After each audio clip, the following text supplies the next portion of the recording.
Shalom, selamat pagi, salam sejahtera bagi saudaraku yang dikasihi Tuhan. Apa kabar saudara? Semoga baik ya, dan tetaplah penuh semangat pengharapan di dalam Tuhan kita.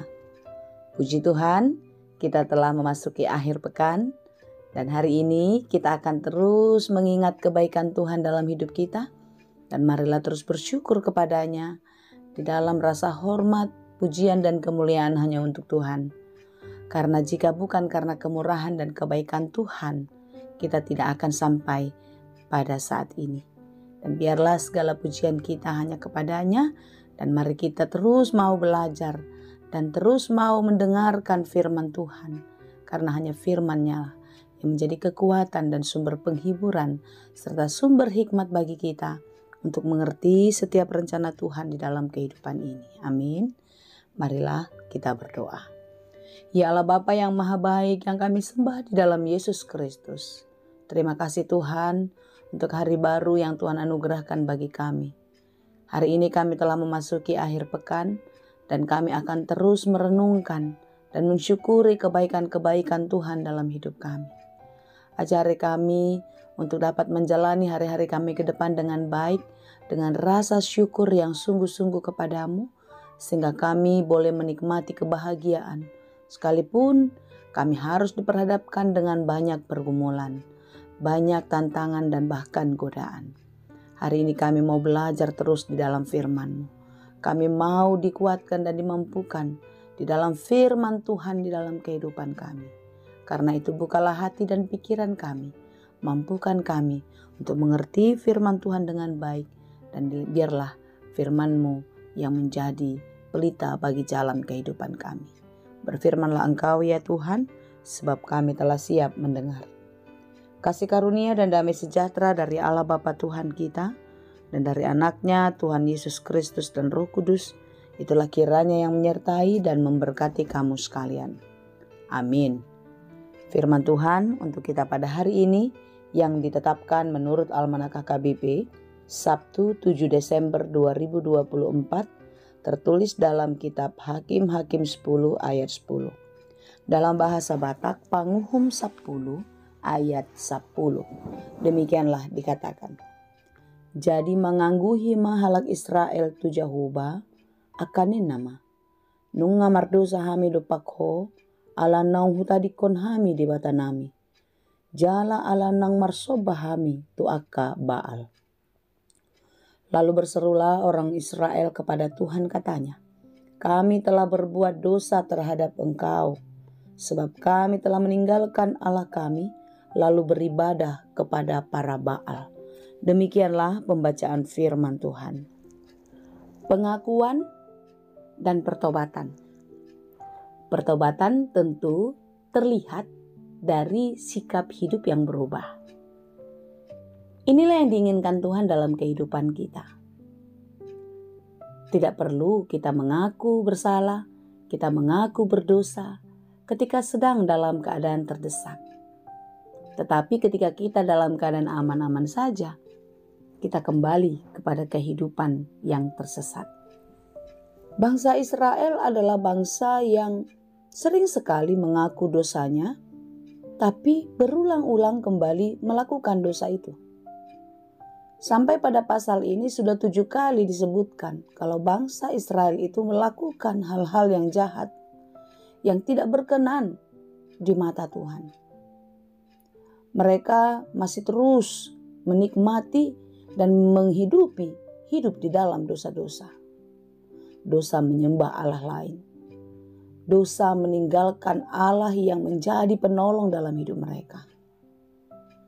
Mari kita renungkan saudara. Jika berulang-ulang orang yang sudah mengakui kesalahan tapi kembali melakukan kesalahan yang sama, apakah yang menjadi tindakan kita atas mereka? Tentu kita tidak suka ya, kita kecewa atau bahkan kita bisa menjadi marah. Tentu Tuhan pun tidak mau dipermainkan oleh umatnya. Ketika mereka pergi dan beribadah kepada Allah lain, ilah lain, maka bangkitlah murka Tuhan terhadap bangsa Israel. Dan Ia Allah menyerahkan mereka ke dalam tangan orang Filistin dan Bani Amon. Kita boleh baca di dalam ayat 8. Dalam tahun itu juga orang Israel ditindas dan diinjak mereka 18 tahun lamanya. Mereka memperlakukan demikian semua orang Israel yang di seberang sungai Yordan di tanah orang Amori yang di Gilead. Dan Bani Amon, ini di ayat 9, dan Bani Amon pun menyeberangi sungai Yordan untuk berperang melawan suku Yehuda, suku Benyamin, dan keturunan Efraim.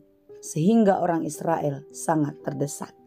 Lihatlah, dalam keadaan terdesak, dalam keadaan yang tidak bisa lagi lari kemana-mana, maka berserulah bangsa itu kepada Tuhan. Terjadilah pengakuan bahwasanya mereka tidak bisa keluar dari masalahnya. Mereka tidak bisa keluar atau bebas dari penindasan bangsa lain. Maka berserulah mereka kepada Tuhan. Kami telah berdosa terhadap Engkau, sebab kami telah meninggalkan Allah kami lalu beribadah kepada para Baal. Saudara, apa yang mau kita pelajari dari kisah ini?